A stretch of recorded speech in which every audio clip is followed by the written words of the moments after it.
소리가 작다고 그러셔가지고 좀 이걸 좀 바꾸겠습니다. 하겠습니다. 안녕하십니까? 네, 안녕하세요. 이달진님. 간에 전당할 수 있는가? 문제가 경쟁력을 가질 수 있게 됩니다. 자, 그렇다면 취업의 상황을 당할 수 있다고 나와야 하던가 그게 없다는 사실은 강남 세 가지 신분이 그리고 이렇게 사업자는 책이 신분이 세 가지를 가 좀 있어요. 그렇죠? 자, 우선 사업자 등록을 하셔야 합니다. 업종은 앞에서 말씀드린 세 가지를 기본 방향으로 정하고 시작하면 좋고요. 저 같은 경우는 과면제 겸업입니다. 책이 면제거든요. 과세도 같이 팔고 있어서 과면제 겸업으로 하고 있습니다.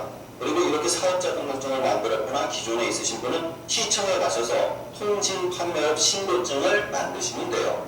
통신판매업 신고증은 전자상가에 반드시 필요한 것으로 이게 있어야만 인터넷 상점을 개설하고 등록할 수 있기 때문입니다.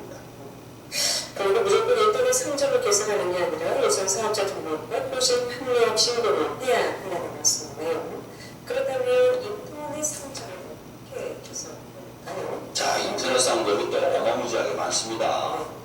땡베이에서 대주주로 있는 땡션과 땡마켓이 있어요. 다 아시죠? 이베이, 옥시전, 뭐 지마켓 이런 건 다 아시죠? 말을 하지 말라고 그래가지고 광고가 들어간다고 뺐습니다. 사실 여기가 우리나라에서 가장 큰 인터넷 마켓이라고 할 수 있습니다. 또 한 가지는 N포탈에서 운영한 사이트가 있는데 여기는 소상공인이 직접 사이트를 만들어 운영할 수 있게 도와주고 있고요. 그 네이버 같은 경우에는 그 재난지원금을 쓸 수가 있었어요. 그래서 아예 거기 입점한 기업으로 드립니다. 회사로. 그래서 네이버를 많이 활용하게 되더라고요. 보니까. 앞에서 말한 땡베이 등록해서 판매를 하게 되면 실질적으로 판매를 하고 결제를 받고 나서 기간이 긴 반면에 N포탈은 기간이 짧아서 많은 상인들이 이용하고 있습니다. 옥션이나 이베이 같은 경우에는 지불까지 2주, 또 거기서 2주, 한 달 정도 걸리는데 네이버는 빠르면 3일 안에 들어오더라고요. 또 자세한 등록상의 경우 대부분 사이트에 들어가서 그들이 원하는 사업자 등록증, 통신 판매업 신고서, 신분증 사본 같은 걸 제공하고 만드시면 됩니다. 처음에 힘들지만 관련 유튜브나 자료를 보고 만드시면 아무리 인터넷을 모르시는 분들 일주일 안에 제작이 가능합니다. 그래도 여러 가지 사이트가 있습니다. 뭐 땡본과 큐땡 등이 있는데 그 외에도 중고 전문 사이트도 있으니 중고 제품을 파시려는 분들은 그쪽을 이용하시는 것도 좋습니다. 저희 경우 여러 가지 이용하고 있습니다. 중고 사이트도 있고 포털도 만들어서 준비 중에 있습니다. 자, 그렇다면 이렇게 플랫폼에 상점을 만들 수는 있지만 파는 물건은 어디서 주는 건가요? 그죠? 그게 궁금하죠? 도매땡이라는 사이트가 있어요. 여기 일단 여러 가지 도매국이라는 사이트인데요. 이게 물건을 뭐 5개에서 10개 정도 이렇게 묶음으로 사게 되면 좀 싸게 살 수가 있습니다. 그래서 판매를 하는 건데 우선 물건을 팔아놓고 중개업이라고 그러죠. 그 다음에 나중에 구입해서 보내주는 경우도 있습니다. 물건을 가지고 모든 물건을 판매하고 있습니다. 대신에 한 개씩만 살 수가 없어요. 구매가를 여러 개를 묶어서만 살 수가 있는 사이트예요. 그래서 자신이 경쟁력이 있을 것 같다는 물건을 팔아보시기를 추천드립니다. 단 여기서 중요한 것은 그냥 내가 물건을 떼다 팔 수 있는 것은 경쟁력이 없기 때문에 권하진 않습니다. 남들보다 내가 팔기 쉽고 유리한 제품을 찾는 게 아주 중요합니다. 그러나 여러 제품이 시장에 선보이는 과정에서 이 사이트를 이용하시기를 추천드리고요. 그리고 만약 그 물건이 내가 구하기 쉽고 남들보다 싼 가격에 구할 수 있다면 그 분야로 특화된 인터넷 상점을 만들면 됩니다. 반대로 현재 오프라인 소상공인이시라면 자신의 물건을 팔 수 있는 곳을 비싸게 팔 수 있거나 빨리 살 수 있는 곳 특정해서 판매하는 방식으로 사이트를 특화시키기를 추천드립니다.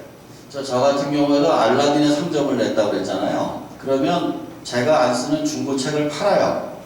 그래서 그 중고책을 팔아서 새 책을 사거나 아니면 다른 중고책을 사서 고객한테 전달해 드리고 있습니다. 그러니까 그 안에서 생태계가 또 만들어지는 거죠. 그래서 그 안에 돈이 쌓이면 그 돈을 찾지 않고 거기서 딴 책들을 주문하는 방식으로 하고 있어요. 근데 재밌는 게 이게 대부분 절판된 도서들이 오고 가더라고요. 그 안에서. 그러니까 그러니까 법정 스님의 무소유 책 있잖아요. 샘터사 초판본 같은 경우는 100만 원에 판매가 됩니다. 그 안에서. 그러니까 그 안에서도 또 이제 고부가가치 시장이 또 별도로 있는 거죠. 또 한 가지 재밌는 게 인터넷 그 중고 서점을 직접 운영하는 사람한테 얘기를 들은 건데 책을 어디서 구하냐 그랬더니 막 아파트 단지라든가 고물상 같은 데 가면은 박스로 책을 버려요. 거기서 그거 한 박스에 뭐 10,000원 이런 식으로 떼갖고 와서 자기가 분류를 다시 해가지고 이거를 근데 살 사람이 없을 거 아니야, 이런 헌책들을. 근데 알라딘은 사줘요. 그래서 얼마에 사주냐면 400원, 500원, 1000원 뭐 이런 식으로 이 책들을 그냥 사주는 게 있어요. 그래서 근데 그거를 분류하는 작업에 손이 들어가긴 하지만 수익은 확실하게 나는 방식인 거죠. 예, 그런 식의 어떤 비즈니스 모델도 존재한다는 걸 알아주셨으면 좋겠습니다. 그러면 상점을 개설하고 물건을 구입해서 판매는 그럼 어떻게 진행합니까? 자, 우선 온라인 상점에 물건을 구매했다고 접수가 되면 물건을 포장해서 그 고객에게 배송을 하죠. 배송비의 경우 대부분 사이트에서 최소 비용으로 협상이 되어 있는데 안 되어 있는 경우가 있어요. 그럼 본인이 이제 다시 협상을 또 해야 됩니다. 대부분 배송 후 다음날 배송 완료가 되고요. 그래서 고객이 구매 완료 버튼을 누르면 그 뒤로 며칠 뒤에 입금이 되는 구조로 되어 있습니다. 여기서 중요한 게 두 가지인데요. 포장과 배송의 최소화, 구매 버튼을 빨리 누르게 만든 기술입니다. 앞에서 말씀드린 땡베이 판매자를 위한 좋은 서비스를 제공하고 있는데요. 이것이 창고 배송 시스템입니다. 기존의 방식은 구매를 할 때마다 포장을 해서 구매했지만 창고 배송 시스템의 경우 물건의 일정량을 창고에 한꺼번에 보내놓고 구매가 오면 자동으로 배송을 시킴으로써 시간과 비용을 줄여주는 형태인데 이 시스템도 점점 확장이 되고 있어 잘 활용하면 추가 인건비 없이 쉽고 빠르게 배송이 가능합니다. 주문이 와도 바로 가고 반품의 양이 많으면 그 반품도 따로 받아서 보내주는 별도의 관리를 해줍니다. 자, 이 부분에 대해서 얘기하면 사실 제 동생도 지금 온라인 마켓을 하고 있습니다. 아누보라고 그래가지고 그 스마트폰 관련해가지고 지금 판매를 하고 있는데 그 친구가 처음에 그 온라인 상점을 개설했을 때 가장 컸던 문제가 뭐냐면은 배송이었어요. 주문이 들어오면 하나라도 오면은 싸서 보내야 되니까 또 물건의 종류가 많잖아요. 그러니까 이게 굉장히 복잡한 거예요. 또 급하게 싸서 보내다 보니까 실수가 많은 거예요. 또 한 가지 문제가 뭐냐면 어떤 날은 주문이 하나도 없어요. 또 어떤 날은 100개씩 들어오는 날이 있어요. 갑자기 몰려가는 사람이. 그러면 방법이 없는데 그날 못 보내는 거예요. 근데 이 배송 서비스 시스템이라는 게 굉장히 좋은 게 뭐냐면 창고에다가 1000개씩을 보내놔요. 한꺼번에. 그것도 내가 포장한 게 아니에요. 그 물건을 들어와서 포장을 해주는 회사가 따로 있습니다. 관리까지 해서. 그 회사에 부탁을 해서 포장까지 해서 검수까지 완료가 된 거를 창고로 보내놓으면 창고에서 그거를 주문이 들어오면 자동으로 보내줍니다. 그리고 창고의 비용은 얼마냐? 크기에 따라 다른데 한 요만한 그 일반 박스 있잖아요. 이 사이즈가 하루 1원이에요. 그러니까 하루 1000원 정도가 되는 거죠. 1000개면.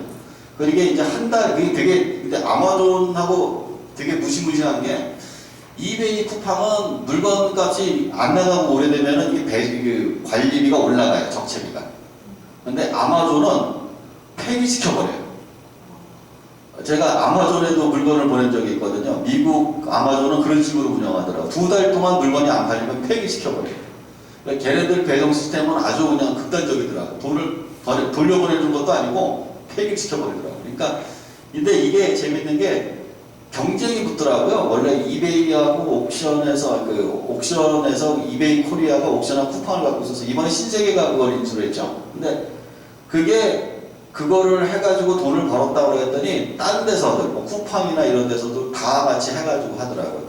쿠팡 같은 경우는 가장 앞선 형태라고 얘기하는 게 뭐냐면 쿠팡맨들이 아예 뭐 휴지나 물이라든가 뭐 생활 필수품을 아예 싣고 다녀요. 그래가지고 그 자리에서 바로 이렇게 쏘거든요. 그리고 이번에 그거 났었잖아요. 그 배달 때문에 막 이렇게 분류 작업 때문에 막 까대기 때문에 문제가 됐다 그랬잖아요. 쿠팡은 돈을 엄청나게 들여가지고 배송 시스템을 완전 자동화했거든요. 그 분류 시스템을. 그렇기 때문에 그런 문제가 안 생겼는데 문제는 지방에 있는 배달업체까지 그 돈을 들여서 만들 능력이 안 된다는 거죠. 지금 그래서 그 부분 때문에 아마 그러니까 아까 얘기했지만 우리가 생각하기에는 배송이 금방 가는 거지만 그 안에는 어마어마한 자금과 비용과 시간이 들어가서 시스템이 만들어져 있는 거예요.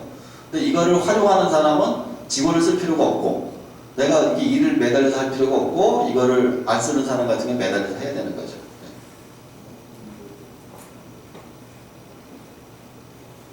온라인의 모기 마케팅에 굉장히 좀 중요한데 온라인의 경우에는 어떤 식으로 마케팅을 하는 게 좋을까요? 저도 냈더니만 전화가 왔더라고요. 해주겠다고. 근데 제 입장에서는 제가 그냥 하는 게 있으니까 안 하겠다고 얘기를 했는데 신생 사업자가 기존의 어마어마한 사업자들을 뚫고 광고, 홍보 등 마케팅을 한다는 것은 굉장히 어려운 일입니다. 이제 여러 가지 방식이 있지만 기존의 사업들이 하지 못하는 물건을 보여서 한다든가 아니면 구글 트렌드를 통해서 사람들이 많이 찾는 검색어를 통해서 여러 가지 검색을 광고에 올려놓는 방식 등이 있습니다. 페이스백이나 뱅스타 같은 것을 활용하는 것도 효과적이고요. 문제는 제품과 상점의 차별화를 어떻게 할 것이냐가 굉장히 중요합니다. 쉽게 상점을 만들 수 있을 만큼 경쟁률은 엄청나게 높거든요. 반면에 기존의 오프라인 사업자들의 경우 전국적인, 전 세계적인 광고보다는 자신의 지역의 광고에 중점을 두고 하시는 게 좋습니다. 기존의 고객들에게 DM을 보내고 포인트 같은 서비스를 더 주거나 하는 방식으로 말이죠. 코로나19 때문에 못 오시는 분들을 위해서 집에 물건이나 서비스를 받을 수 있게 해주신다면 얼마든지 활용할 가능성이 높아집니다. 기존에 포인트가 있고요. 보다 자신의 취향에 맞는 것도 높기 때문입니다. 코로나19로 인해서 이번에 온라인 판매 굉장히 좀 꼬아오는 우리 업체들이 많다고 하는데 그런 선전 운동들이 있어서 그런 기본으로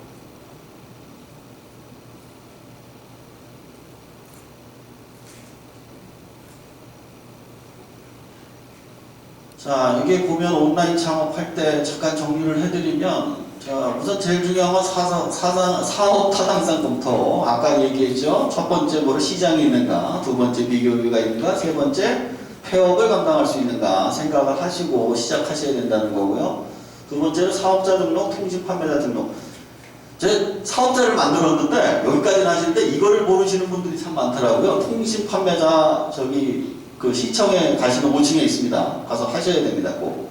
자, 플랫폼 상점 개설 아까 말씀드렸죠. 뭐 쿠팡이 됐든 어디가 됐든 어딘데 이 플랫폼이 만들다 보면 다 만들게 돼요. 근데 뭐가 중요하냐면 처음에 한번 만들잖아요. 그럼 거의 카페에서 똑같이 만들 수가 있어요. 처음에 애초에 물건을 찍어가지고 해서 분리해서 올리는 시간이 오래 걸리지 거의 순서가 같기 때문에 크게 오래 걸리진 않더라고요. 그래서 저도 지금 3개를 하고 있잖아요. 알라딘도 하고 네이버도 하고 쿠팡도 하고 있는데 올라가는 게 똑같아요. 사진 찍는 거 똑같고 이게 작업하는 게 똑같기 때문에 직원들 이렇게 시켜서 하고 있고. 자, 이제 마지막으로 광고 홍보 마케팅인데 이게 사실 제일 큰 벽입니다. 이게. 근데 아까도 말씀드렸지만 똑같은 물건 팔아가지고는 절대로 살아남을 수 없는 시장이에요. 이 온라인 시장이라는 게 내가 특화된 거를 어떻게든 간에 찾아야 돼요. 검색해서 살아남을 수 있든 어떻게든 간에. 그런 경우 있어요. 온라인, 아까도 얘기했지만 도매국에서 띄어가지고 온라인에서 판매를 해서 100% 망합니다. 왜 망하냐면은 다른 사람 다 똑같은 생각을 하고 있기 때문에 내가 걔네들보다 더 싸게 드릴 수 있든가 아니면 더 좋은 물건을 팔든가 그러지 않으면은 그 시장에 살아남을 수 없는 거예요. 비교가 없으면 안 돼요. 그렇기 때문에 그거를 꼭 보시고 하시기 바랍니다.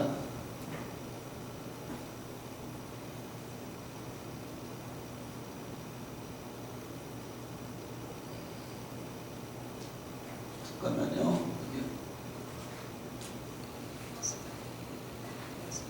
네, 안녕하세요. 제가 지난주에 강원대에 강의가 있어. 잠깐만요.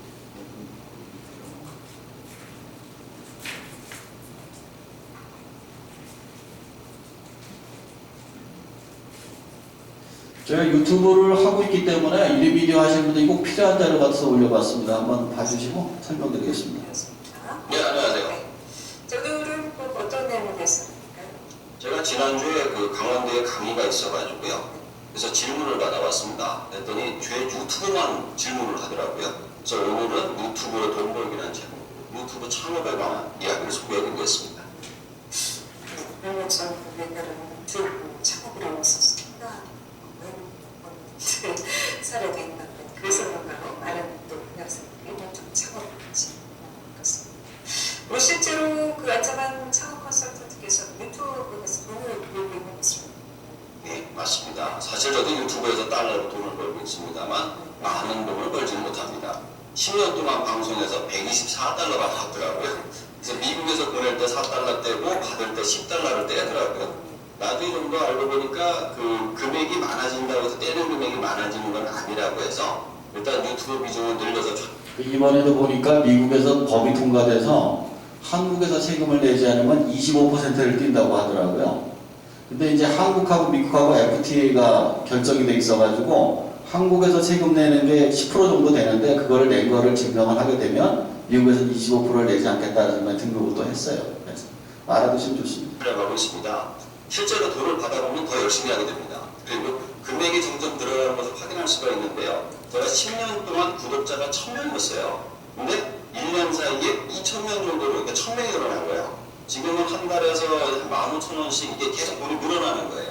처음엔 얼마가 안 되는데 구독자가 점점 늘어나니까.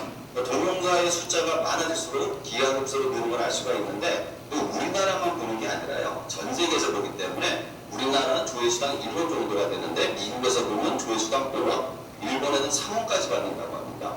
물론 유튜브 정산 방식이 엄청나게 복잡해서 정확한 금액은 아니라고 하네요. 정상 방법이 좀 다른 거죠. 예. 자, 그렇다면 우선 유튜브 창업 왜 해야 할까요? 제가 생각하기에 우선적으로 사회적으로 무리가 되는 내용만 아니라면 기본적으로 용돈 정도는 벌 수 있어요. 그리고 두 번째로는 내가 말하고자 하는 언론을 열어주는 공간이기 때문에 스트레스 해소도 되고요. 세 번째는 내가 발표한 내용을 가지고 댓글들로 성장할 수 있게 됩니다. 그리고 아주 희박하게 성공을 하게 되면 돈이나 명예도 많이 벌 수 있죠. 방금 말씀하신 유튜버들이 어마어마하게 돈을 번다는 얘기가 속한 겁니다. 그러나 그런 거는 일단 목별 같은 것이기 때문에 가능성을 낮게 잡고 시작하시는 게 정신 건강에 좋습니다. 근데 유튜브 한다고 해서 다 돈. 자, 요거는 간단하게 그냥 소개만 해드리고 넘어가도록 할게요. 저기 보면 유튜브 창업을 얘기를 저기 배우셨다고 그래가지고 제가 가장 추천하는 건 뭐냐면 그 자신의 일을 유튜브로 소개하세요. 지금 하시는 일을. 만약에 치킨집을 한다. 다른 사람 치킨기 갖다 놓고 할 수 없잖아요. 내가 서점을 하잖아요. 서점에서 하는 일을 누가 할 수가 없잖아요. 책을 잔뜩 써놓고 할 수 없잖아요. 노래하시잖아요. 노래를 하시면 되는 겁니다. 왜냐하면 남들은 그렇게 노래할 수 없으니까. 아까도 얘기했지만 비교를 갖고 하는 거고요. 자, 자신의 경력을 가지고 유튜브로 소개해라. 자, 자신이 하는 일 이외에도 뭐 취미라든가 자신이 잘할 수 있는 일들이 있잖아요. 그럼 그거를 고프로가 됐든 뭐가 됐든 간에 지금도 제가 지금 제 강의를 내가 찍고 있거든요. 이거 나중에 다 유튜브에 올릴 거고요. 자신이 하는 일을 기록만 남겨도 그 자체가 유튜브가 됩니다. 왜냐하면 맥락이 존재하거든요. 쭉 하는 게. 자, 그리고 취미를 가지고 유튜브로 소개해요. 골프 하시는 분들, 낚시 하시는 분들 중에 대박 많습니다. 정말로. 정말 아무것도 아니에요. 예전에 봤던 것 중에 기억나요? 두더지 잡는 동영상이 올라온 게 있어요. 그 사람이 결국 그 두더지를 못 잡았는데 그게 막 이렇게 한다. 그러니까 뭐가 될지는 아무도 몰라요. 그러니까 자신이 만약에 유튜브를 하게 된다 그러면 될 수 있으면 많은 거로 하고 그 중에 어떤 전문화된 방향 쪽으로 집중해서 하시는 게 좋다. 이렇게 말씀드리고 싶고요. 자, 그리고 다음 거를 보겠습니다.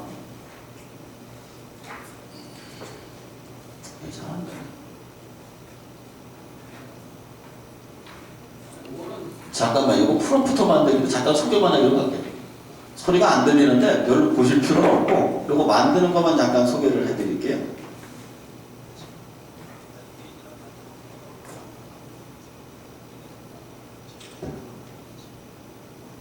보이시죠? 자, 이게 프롬프터인데, 밑에 글자가 올라오는 거 보이죠?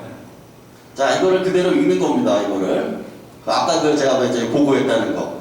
이걸 제가 제작을 한 거예요, 이렇게.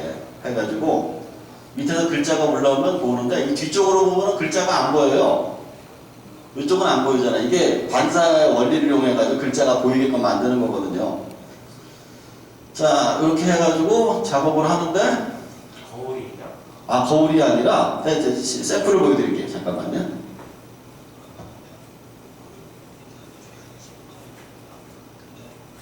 자, 이겁니다. 이거 저게 만든 게 이건데 이거예요, 이거를 휴대용으로 제가 다시 만든 거예요. 그러니까 저거 지금 보면 이 마번지 있잖아. 이거를 센치로 잘라가지고 잠깐 보여드릴게요. 처음에 만든 거를 어머니가 쓰레기인 줄 알고 버리셔가지고 휴대용으로 다시 만들었어.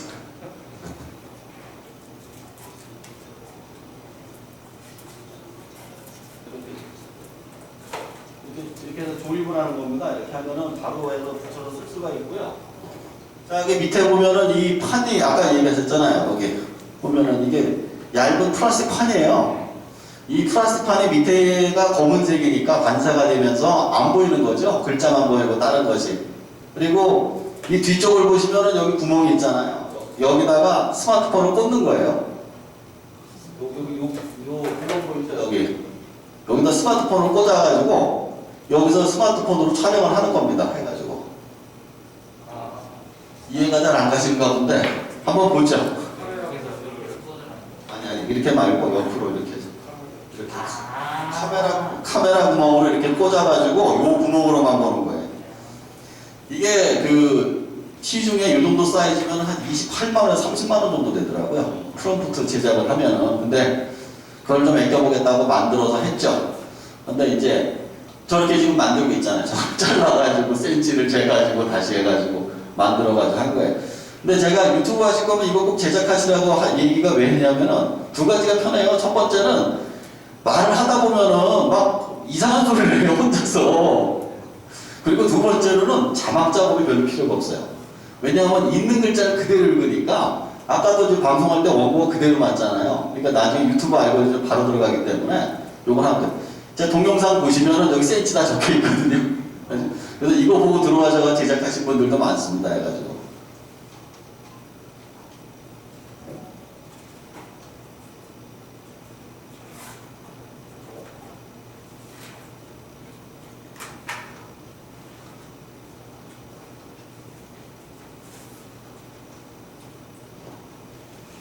자, 이제 만드는 거는 이제 그만 보고, 자, 보시면 검은색 마분지를 사서 얇은 플라스틱 판에 잘라서 조립을 하시면 구멍을 스마트폰만 끼워주시면 됩니다.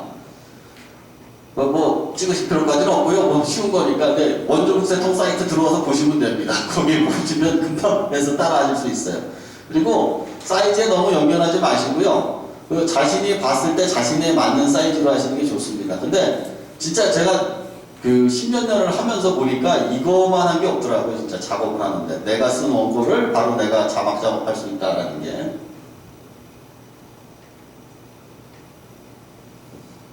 자, 이제 유튜브 관련 창업을 잠깐 소개를 해드릴게요.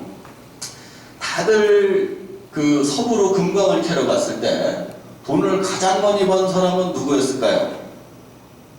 자, 저기 여자분 저기 성함 어떻게 되시면 누구신지 혹시 그 누가 돈을 벌었을까요? 서부에서 금강 터졌을 때 모르겠어요. 그러면 뭐라고? 금강주인. 돈을 제일 많이 번 사람은 예? 운송업자. 오 맞아요. 역시 저기 스카이넷. 역시 많이 하시는 것 같아요. 왜 그 운송업자가 제일 많이 벌었죠? 아무래도 노동력이 필요하니까 그 사람들을 거기까지 운송을 시켜야 되니까 예, 그래서 그럴 것 같습니다. 대단한데 이게 정확하게 하셨어요. 자, 우리가 기본적으로 알기로는 금광을 파는 기기와 그 다음에 청바지를 판 사람들, 텐트를 판 사람들로 알겠지만 그렇지가 않아요. 그 물자를 이동시킨 사람, 철도업자입니다. 철도업자가 미국에서는 어마어마하게 돈을 벌었어요, 그때. 이 얘기는 뭐냐? 유튜브 1인 미디어가 활성화되면 1인 미디어를 도와주는 사람이 돈을 번다는 거죠. 자, 유튜브 편집 대행 서비스. 제가 MBC하고 KBS에서 오래 있었다고 했잖아요. 거기에 수많은 계약직들이 있습니다. MBC 웬만하면은 그 정규직 안 뽑아요. 이제 다 계약직으로 뽑아요. 아나운서들도 다 요즘 계약직으로 뽑아요. 그 기상캐스터도 그렇고. 그런 편집은 어떨까요? PD들도 다 계약직으로 뽑아요. 요즘은 편집하는 사람들, 다 이렇게 넣는 사람들도. 그 사람들이 근데 MBC에서 일하시던 제가 아시는 여성분이 있어요. 그 편집 전문으로 하시던 분이. 그분이 나와가지고 이걸 시작하셨어요. 와서 하는 얘기가 하루에 4시간이라고 월급은 몇 배가 된다고. 크몬 같은 사이트에다 자기가 올린 거예요. 내가 MBC 편집을 했던 사람이다. 그러니까 비교가 확실하죠. 그리고 좋은 게 뭐냐면은 유튜브 편집자들은 그렇게 높은 퀄리티의 그런 편집을 원하지 않아요. 대부분 자막 잘 들어가고 내가 원하는 사진 잘 들어가고 지금 뭐 유튜브 찍을 거라고 하지만 보통 그 정도 말하잖아요. 막 영화처럼 현란한 거 이런 거 CG 안 하잖아요. 그죠? 그 사람들 입장에서는 밥만 먹고 그것만 했던 거예요. 그거는 진짜 껌이에요, 껌. 그러니까 그냥 쭉 하는데 기계적으로 일을 하는데도 수익이 발생할 수 있는 거죠. 근데 여기서도 중요한 게 뭐냐? 고객 확보. 최초로 받았던 수많은 고객 중에 살아남은 유튜버들이 또 다른 유튜버를 데리고 오는 거예요. 그렇기 때문에 최초로 했던 사람들은 살아남는데 나중에 시장에 나온 사람들은 그 시장을 또 못 먹는 거죠. 아무리 피 타이틀이 있어도. 두 번째로 스튜디오 임대 사업도 있더라고요, 이게. 유튜브 아까 제가 찍을 때 보셨잖아요. 뒤에서 물소리 나고 청소 소리 나고 난리예요. 이거 하는 친구 중에 어떤 친구를 봤냐 하면은 그 노래방 기계 있죠? 조그만 거. 그게 이제 중고로 한 100만 원 정도 하는데 노래방 기계 안에 들어가서 찍더라고요. 이게 시끄러우니까 집에서 아예. 그래서 그걸 하나 사가지고 하는 사람도 봤고 그만큼 이 사운드라든가 뭐 이런 거를 가지고 이렇게 퀄리티를 유지하기가 굉장히 어려워요. 이게 소리가 유튜브 듣다 보면 막 울리는 거 엄청 많잖아요. 이게 왜냐하면 이런 게 제가 서점을 해서 하는데 중간에 책을 많이 꽂아놓죠, 뒤에다가. 그 이유가 뭐냐면 종이가 소리를 흡수해요. 이런 딱딱한 데는 다 튀거든요, 이게 소리가. 그렇기 때문에 그 노래를 하시니까 아실 거 아니에요. 이게 다 반사되는 거. 그 반사되는 걸 막아주는 게 굉장히 중요한데 그런 거를 환경을 만드는 게 돈도 많이 들어가고 굉장히 어렵습니다. 그래서 임대 사업하고 그 다음에 유튜브 학원이라는 것도 또 있더라고요. 애들을 키워가지고 하는 것도. 이것도 하나의 과정이고 그 다음에 이제 보면 샌드박스 같은 유튜브 매니지먼트 회사도 시작을 하는 경우가 있더라고요. 그러니까 제가 말씀드리고 싶은 거는 뭐 1인 미디어를 한다고 해서 1인 미디어에만 매일 필요는 없다는 거죠. 1인 미디어를 지원해주는 창업도 얼마든지 가능하다. 이거는 관련 사례들인 거고요. 제가 항상 하는 얘기가 그거예요. 치킨집을 누가 하잖아요. 뭐 우리나라 사람들은 옆에 치킨집을 할 생각을 해요. 근데 그러면 안 되고 치킨집에 물을 댄다든가 아니면 치킨을 댄다든가 분업화해서 자꾸 가야 되는 거죠. 앞으로도 그런 식으로 갔으면 좋겠습니다.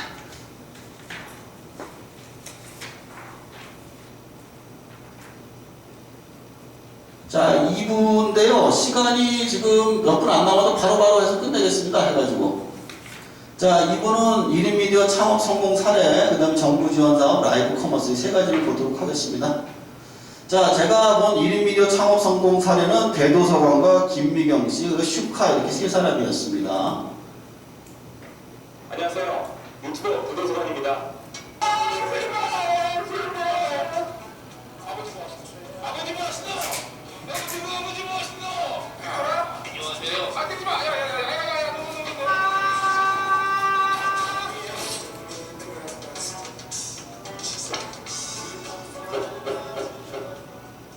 미디어라는 거의 장점은 아무래도 우리가 하고 싶은 이야기들을 본인만의 스타일로 만들어낼 수 있는 거잖아요. 아, 저걸 내가 게임을 어떻게 만들까? 나도 저렇게 만들고 싶다. 라는 걸 진짜 일차적인 욕구를 해결할 수 있는 게 첫 번째인 것 같고요. 두 번째는 이제 성취감이 굉장히 큰 것 같아요.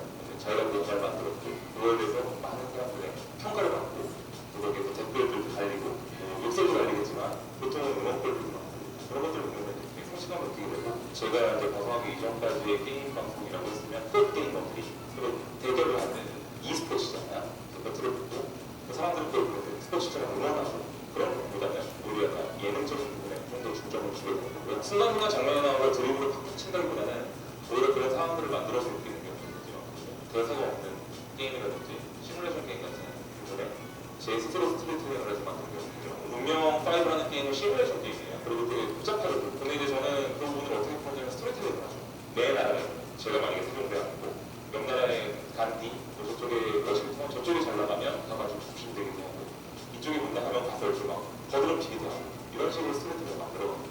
게임 방송이라고 하면 무조건 되게 잘해야 되고 뭐 만렙이라든지 아니면 강도도 최강장비라든지 이렇게 판단하시는 분들이 굉장히 많은데 그게 아니라 보통 사람들은 그런 게임 방송을 보는 게 좋겠는 게 없다고 하면 어렵다.